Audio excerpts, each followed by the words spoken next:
Quand on sait de sources sûres que 77% des 650 000 autistes français n'ont toujours pas accès à un accompagnement adapté, il n'est pas interdit d'imaginer une suite explosive.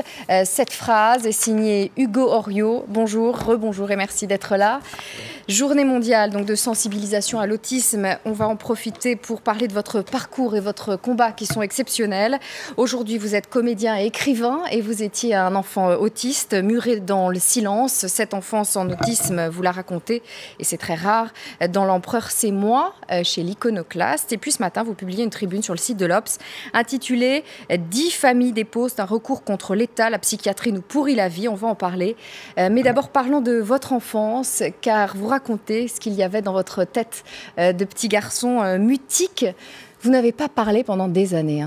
J'étais non-verbal jusqu'à l'âge de 6 ans et j'ai commencé à émettre des paroles à partir d'un certain déclic qui eut lieu, à partir d'un moment où j'ai eu envie de prendre un peu en main les choses, où j'ai accepté cette souffrance et cette angoisse que générait en moi le fait de parler. C'est ça, parler, ça vous terrifiait réellement. Qu'est-ce que vous ressentiez? C'est quelque chose qui est comme un labyrinthe, c'est-à-dire que chaque parole qu'on déploie est toujours dangereuse, surtout quand la parole est publique. Et finalement, quand vous êtes enfant, vous devez souvent aussi vous exprimer en public, à l'école, prendre la parole, tout ça. Et tout cela me paraissait des choses extrêmement importantes. Et d'ailleurs, toujours aujourd'hui, je trouve que la parole publique est rarement bien utilisée par ceux qui s'en servent.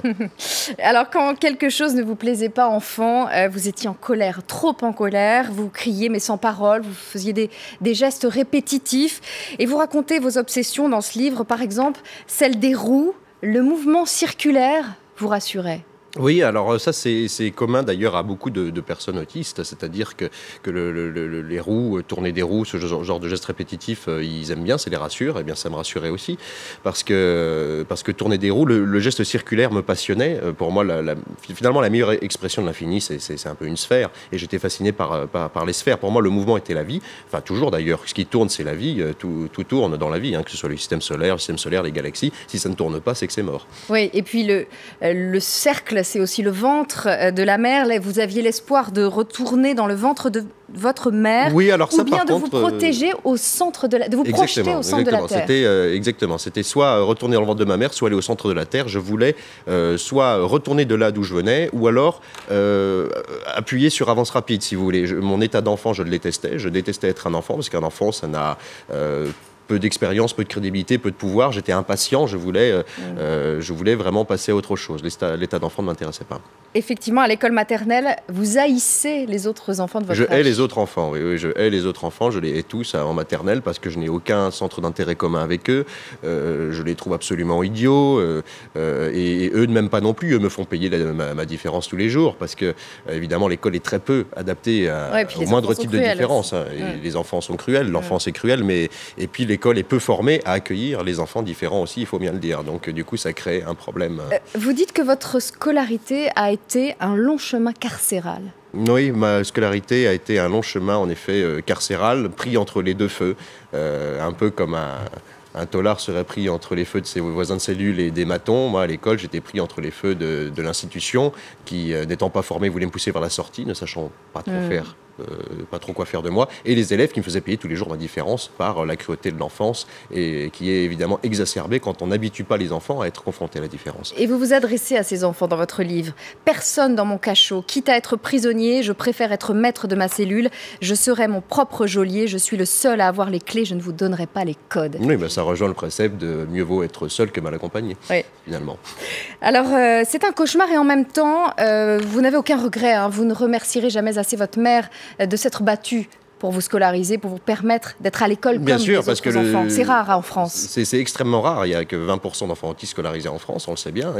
Et si ma mère ne s'était pas battue pour que je sois scolarisé, l'autre voie qu'on lui proposait était de toute façon en enfermement en hôpital psychiatrique, comme c'est le cas pour la plupart des enfants autistes. On leur propose une voie d'enfermement à perpétuité, un chemin de vie isolé, en dehors des clous, en dehors du monde ordinaire. Et ça n'est pas possible, surtout quand on sait qu'à l'étranger, ça se passe différemment. Et c'est grâce à votre mère qu'on vient de voir à l'antenne que vous en êtes sorti.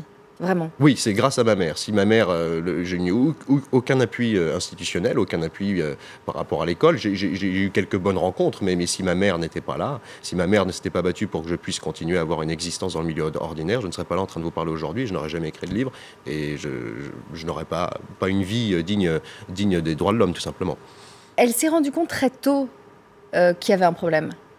Parce que vous êtes son 3e enfant. Oui, parce que l'autisme, d'ailleurs, se décèle extrêmement tôt. C'est-à-dire qu'à partir de 18 mois, vous pouvez voir si un enfant est autiste. Le problème, c'est qu'en France, on ne le fait pas. Et donc, pour ma mère, on ne l'a pas fait. Il n'y a pas de diagnostic précoce qui est établi aujourd'hui en France. C'est quand même assez grave. Et donc, du coup, les autistes, si vous ne les diagnostiquez pas avant 18 mois, vous attendez, vous perdez du temps, vous ne faites pas ce qu'il faut faire. Et en France, il n'est pas rare que des personnes soient diagnostiquées, même bien plus tard, vers 30 ou 40 ans, à l'âge adulte, ou des enfants qui commencent à être diagnostiqués à 6 ans. C'est déjà très très tard pour faire quelque chose. Et pourtant, elle en est allée voir des spécialistes. On en a vu plus d'un. Oui, alors c'est parce que les spécialistes, on en a dans notre pays. Le problème, c'est qu'il faut aller voir les bons. Et le problème, c'est qu'en France, le système est imbibé de spécialistes qui n'y connaissent rien, qui ne sont pas armés pour ça et qui sont là depuis 50 ans. Et vous-même, vous perceviez qui ne vous comprendrait pas et que ça pourrait jamais avancer? Ce n'était pas possible parce que la discipline et le prisme par lequel est abordé l'autisme en France est celui de la psychanalyse. La psychanalyse n'est pas armée pour s'occuper d'autisme. La psychanalyse n'est pas faite pour s'occuper d'autisme. La psychanalyse peut commenter l'autisme comme elle veut, mais elle est absolument contre-productive, voire nocive dans son intervention concrète avec une personne avec autisme. La psychanalyse est basée sur la communication et sur l'interprétation, c'est-à-dire que ce n'est basé sur aucune preuve et il faut que le sujet ait fait le choix de communiquer avec son thérapeute. Or, l'autisme, ça n'est absolument pas le cas. Je ne vois pas ce que la psychanalyse vient faire dans l'autisme. Elle y est depuis 50 ans en France. Elle a été rejetée partout ailleurs, aux États-Unis, dans toute l'Europe. Ce qu'il faut pour les personnes autistes sont des méthodes éducatives, comportementales, une inclusion en milieu ordinaire. On le sait très bien et on ne le fait pas. Et alors, en plus, il y a un discours qui est terrible, c'est un discours très culpabilisateur pour votre mère. La psychanalyse accompagne souvent le regard psychanalytique, en tout cas sur l'autisme, qui l'associe à une psychose depuis Bettelheim, depuis les années 70. Évidemment, vu que le psychanalyste n'arrive pas évidemment à sonder l'esprit de la personne autiste, donc on en fait des idées générales, vu qu'il n'arrive pas à rentrer dedans, et donc il culpabilise les parents. Ça se transforme en une psychanalyse des parents. Les parents se retrouvent sur le divan et on leur demande s'ils ont bien désiré leur enfant, s'ils le voulaient vraiment, et qu'il faudrait bien de faire le deuil de leur enfant. Et peut-être de ne pas en faire un autre. Et jusqu'au jour où votre mère se dit, bon, je vais régler le problème moi-même, je vais lui apprendre à écrire, à lire, il parlera cet enfant. Écrivain, votre mère d'ailleurs, Françoise Lefebvre, en parlait dans Le Petit Prince cannibale. Et alors qu'on étudie son livre dans une classe, vous à 13 ans, alors que vous êtes sorti de votre isolement, vous répondez à une interview, c'est sur votre site, on regarde. Pour moi, comme j'étais, c'était une façon d'être, et non pas une maladie. Je pensais qu'il n'y avait pas de différence, que chacun était comme il était, et donc je ne me rendais pas vraiment compte que j'étais autiste. Je m'en suis rendu compte qu'après. Voilà, et alors c'est de voir, on voit voilà, que vous êtes encore un peu engoncé par rapport à aujourd'hui. Oui. Et c'est de voir en fait votre mère vous aimer, se débattre pour vous, qui vous a fait sortir de votre isolement. Elle a réussi à casser le mur. Oui, c'est un déclic que j'ai eu lieu. C'est un déclic qui a eu lieu à 6 ans. À l'âge de 6 ans, je me rendais compte que ma mère, qui était la personne qui semblait m'aimer le plus au monde, qui était la seule qui était vraiment avec moi, qui m'aidait, se donnait beaucoup de mal pour que je parle. Donc je me suis dit, si cette personne-là se donne autant de mal pour ça, je vais y aller. Et à partir de 6 ans, j'ai commencé un peu à sortir des mots de ma bouche. Ouais. Mais après, c'était très très long. Il a fallu des années j'étais un enfant très taciturne jusqu'à l'âge de 10 ans. Et ensuite, après, à l'âge de 12 ans, je parlais un petit peu trop, même un petit peu trop bien. Et vous êtes rattrapé. Un petit peu trop de monologue. Et vous dites, on est toujours autiste, on reste autiste. Bien sûr, il est où votre autisme là, par exemple, quand on vous voit, quand vous me parlez? L'autisme, déjà maintenant aujourd'hui il existe dans un livre, mais c'est surtout l'autisme vous accompagne toujours. C'est-à-dire qu'aujourd'hui, moi, n'oubliez pas que je suis un acteur, n'oubliez pas que je suis un comédien et que j'ai finalement appris à feindre. Et si je suis devenu comédien professionnel aujourd'hui, c'est parce que sans doute, peut-être, je me trouvais beaucoup de prédispositions à le faire, étant donné que j'avais dû faire un travail de comédien sur moi-même pour arriver à simuler, à jouer la comédie sociale. Donc n'oubliez pas que je suis un comédien. Mais tout ce que vous faites dans votre vie, vous expliquez quand même que ça reste obsessionnel, hein? Bien sûr, je marche par obsession et par plaisir et par désir. Et alors, dans votre tribune, intitulée « 10 familles déposent un recours contre l'État, la psychiatrie nous pourrit la vie », qui est donc sur le site de l'Observateur, de l'Obs depuis ce matin. L'autisme en France, c'est 50 ans de retard, dites-vous. La psychiatrie nous pourrit la vie, vous l'avez évoqué. Dans d'autres pays européens, ça ne marche pas du tout de la même façon. Non, pas du tout. La France est une exception culturelle là-dessus. J'aime bien l'exception française, mais pas dans tous les termes. Et là, dans ce terme-là, je ne l'aime pas du tout, dans le terme de l'autisme. Et là, dans tous les pays, on compris que la psychanalyse, c'était que ça ne servait à rien pour l'autisme. En France, on est resté dans ce bain culturel-là, et dans cette vision culturelle de l'autisme. Et la psychanalyse, culturellement, est imprégnée chez nous, dans notre pays particulièrement. Et ailleurs, on a compris qu'il fallait scolariser les enfants autistes avec les autres enfants. Bien sûr, parce qu'un enfant autiste, il agit par imitation. L'autisme n'est jamais irréversible. Évidemment, toutes les personnes autistes, en fonction vu qu'il y a un autisme différent par chaque personne, plus ou moins lourd ou plus ou moins léger, chaque autiste ne pourra pas forcément, même avec un accompagnement adapté, accéder à une certaine autonomie. Mais il pourra au moins s'en approcher. Encore faut-il le mettre en milieu ordinaire, puisqu'il va agir par imitation, faire en sorte qu'il soit toujours à l'école avec d'autres qui ne soient pas autistes non plus, enfin qu'il soit en milieu ordinaire. Il faudrait donc plus d'auxiliaires de vie en France. Il faut développer les auxiliaires de vie scolaire, il faut développer ce genre de travail-là qui en fait un travail de passerelle, il faut savoir bien les former. En France, on a extrêmement peu de formations qui s'en occupent. Les universités forment encore les futurs personnels psychologiques de l'autisme à la psychanalyse aujourd'hui. C'est un scandale. D'autant que les prises en charge aujourd'hui, vous dites telles qu'elles sont aujourd'hui, les prises en charge existent, coûtent extrêmement cher. Les prises en charge existent, mais les usagers ne peuvent que se les payer de manière privée.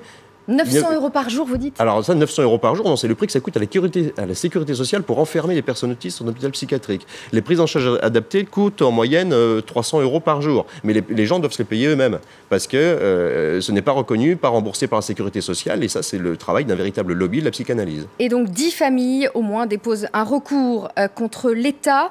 Je voulais qu'on en profite pour saluer ensemble le travail incroyable que fait une association, l'association Sur les bancs de l'école, une association de soutien aux familles d'enfants autistes. Partons dans un lieu qu'elle a créé pour les familles, la maison de Ted. Bonjour Hugo. Bonjour Samuel. Bonjour Julien. Il y a là la littérature, le manque d'élan, l'inertie, le mouvement. Parfois on regarde les choses telles qu'elles sont, se demandant pourquoi. Du coup j'essaye déjà de capter son attention en lui donnant des lumières et en lui montrant des images. Et après, j'essaie de travailler tout ce qui peut lui servir. Donc la mémoire, la mémorisation de code, je lui dis 1, mais en fait c'est une couleur. Donc du coup, ça lui permet de transposer et d'avoir des prérequis pour accès à la symbolisation et tout ça. Si l'on prenait le temps, si l'on prenait le temps. Hugo, regarde ma bouche. Tu veux quoi? Le hamac. Oui, vas-y. Dans le cas d'Hugo, c'est un enfant qui parle très très bien, mais qui a beaucoup de mal à faire des demandes spontanées. Et donc on lui a appris que dès qu'il montrait le « aide-moi », on l'aidait. Et donc au bout d'un moment, il a commencé à nous donner l'image, et puis après il a commencé à nous donner l'image en disant « aide-moi », et après il nous donnait plus l'image et il disait « aide-moi ». Coucou.